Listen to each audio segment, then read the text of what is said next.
Salut là-dedans, j'espère que tu vas bien frérot Serette et que tout se passe pour le mieux pour toi. Bienvenue sur les petites news et actus du jour. Normalement il sera environ 16h lorsque la vidéo sortira et j'enchaînerai certainement une deuxième pour 20h ou bien demain. Je ne sais pas, on verra selon le planning de la journée car j'ai congé et selon ce que madame voudra faire également de la journée, hormis promener le chien, tu connais, bah oui, à qui? Le père de tous les chiens, celui qui a créé les clébards, à son image. Donc, on va commencer, mais avant ça, n'oublie pas le petit like et le petit commentaire qui aide énormément pour le soutien et le référencement. Alors ici, Thomas, porte-député français LFI, appelle la foule aux manifestations, au désordre et à la chasse des athlètes israéliens pour les Jeux Olympiques 2024. Écoutons-le, les arguments sont embêtants, j'en suis persuadé. Nous sommes à quelques jours d'une échéance internationale qui va se tenir à Paris, qui sont les Jeux Olympiques. Et moi je suis ici pour dire que non, la délégation israélienne n'est pas la bienvenue à Paris. Les sportifs israéliens ne sont pas les bienvenus aux Jeux Olympiques à Paris. Et il faut utiliser cette échéance, tous les leviers que nous avons pour créer des mobilisations. Nous sommes à quelques... D'accord. Donc cette personne est députée. Cette personne se bat contre la carte, hein, le R, tu vois, le racisme, si tu vois ce que je veux dire. Donc, mais que fait-il là? Ne juge-t-il pas une certaine communauté, certaines personnes ayant une certaine nationalité? Et il dit clairement, ces personnes-là ne sont pas les bienvenues, et pire. Le mec, il appelle carrément au harcèlement avec un grand H, les gars. Et ça, c'est extrêmement grave. Donc, c'est ce genre de personne qui est au pouvoir, qui a une certaine crédibilité pour une partie de la population. Et c'est lui qui te dit, non. Toi, on va te harceler. Toi, ça va, tu peux parce que tu as une certaine nationalité. Qu'est-ce que c'est que ça? Honnêtement... je trouve ça extraordinaire, voilà. Et c'est normal, et le pire c'est que ça passe crème, voilà. Ne se rend-il pas compte de l'ironie de ses propos? Moi je vais vous dire, encore une fois, ce qui se passe. Ce qu'il fait là, c'est de la dissonance cognitive. Comme d'habitude, il faudrait vraiment que je crée les t-shirts sur la chaîne. Hein. Dissonance cognitive en approche. T'en mettras, j'espère, hein, si ça sort. Ah, ici...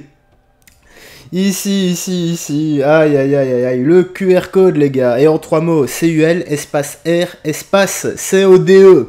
Ah ben oui, moi ça me rappelle une certaine époque tout ça. Écoutons. Vous pouvez pas rentrer dans cette zone, désolé. On va juste faire demi-tour.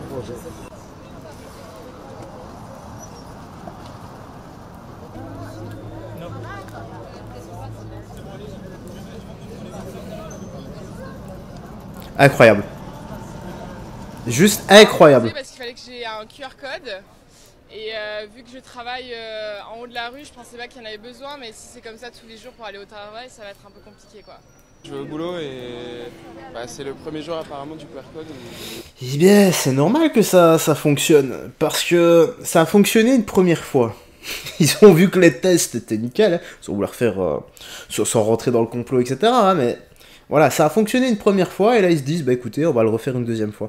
Donc les personnes qui habitent sur place, qui n'ont rien demandé avec les Jeux Olympiques, qui s'entartinent les burnes à la Maltine, eh bien elles doivent supporter tout ça, et pire, montrer un pass pour pouvoir se balader librement. C'est incroyable, c'est vraiment, j'ai l'impression d'être revenu à une certaine époque un peu bizarre, tu vois? Je ne sais pas, mais en tout cas, voilà, j'avais pas de QR code, donc... C'est ouvert la station de métro. Allez-y, on va y aller. Merci. Pour demain, il faudra un cœur. On va faire un détour. Toute la rue de Rivoli. Mais on était plus ou moins au courant. De toute façon, on savait que ça allait être compliqué. Et que... Mais maintenant, chacun son travail, ils font le leur, nous on va aller faire le nôtre. C'est tout bon pour moi. Je vous laisse ouvrir votre sac et avec mes collègues juste derrière. Ok, merci. Bon courage. Je trouvais ça assez clair. C'est la sécurité quand même, ça compte. Donc voilà. Ah, les boomers qui trouvent ça normal. Et c'est pas possible, ça. Non, ce n'est pas normal. Ce n'est pas normal. Enfin, tant mieux pour elle, hein. Mais Moi, je n'arrive pas à accepter ce genre de choses. Parce que nous, on n'est pas fermés. Sur le site des JO, ils ne précisaient pas du tout qu'il fallait le QR code obligatoirement. Donc j'avais une attestation de l'employeur, mais d'ici demain, a priori, le QR code est obligatoire.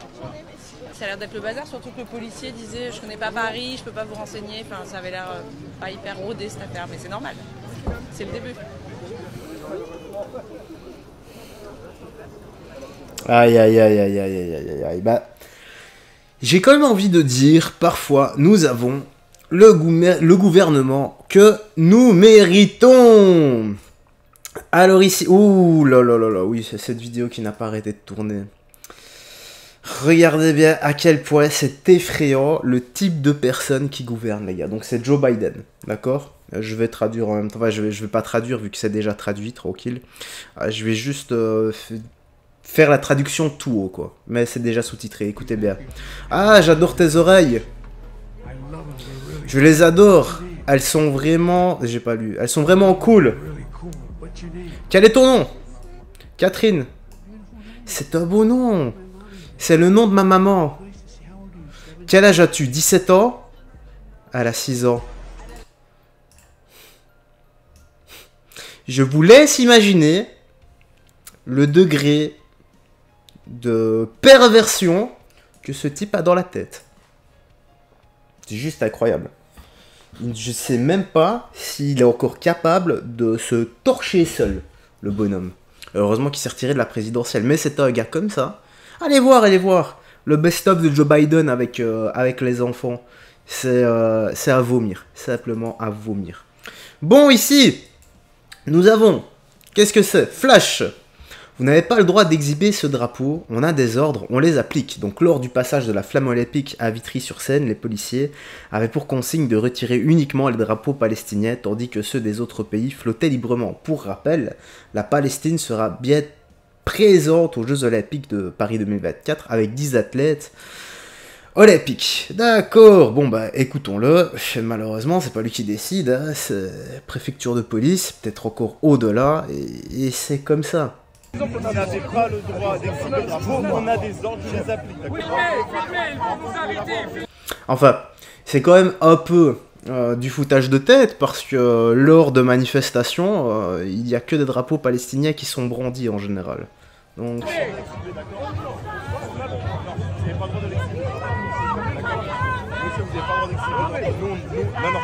Monsieur, vous n'exhibez pas le drapeau. Vous n'exhibez pas le drapeau. Mais moi je vous dis que vous n'avez pas le droit d'exhiber le drapeau. D'accord. En fait, ce qui aurait été bien, là, c'est que je peux comprendre la personne qui veut pas se soumettre, mais ce qui aurait été bien de la part du policier, bah, je le comprends aussi, il a des ordres, c'est comme ça, malheureusement on fait pas toujours ce qu'on veut, mais ça aurait été cool de donner une explication. Peut-être qu'avec l'explication, eh bien, la personne aurait capté. Ou pas, hein, j'en sais rien. Mais avec une explication, ça aurait été mieux. Même pour nous. Non, nous on a des ordres. D'accord. Monsieur, nous on a des ordres. On a des ordres, monsieur. Et nous on nous a dit. Il y a une délégation. Non mais vous n'avez pas le droit. Vous n'avez pas le droit d'exhiber le drapeau. On a des ordres, je les applique. D'accord. C'est un ordre, monsieur. Moi ça m'en donne, je l'applique. D'accord. Qu'est-ce qui ça vous dérange qui porte un drapeau ça? Qu'est-ce qui ça te dérange? C'est un drapeau illégal? C'est pas un drapeau illégal. C'est un drapeau illégal. J'ai des ordres. On a...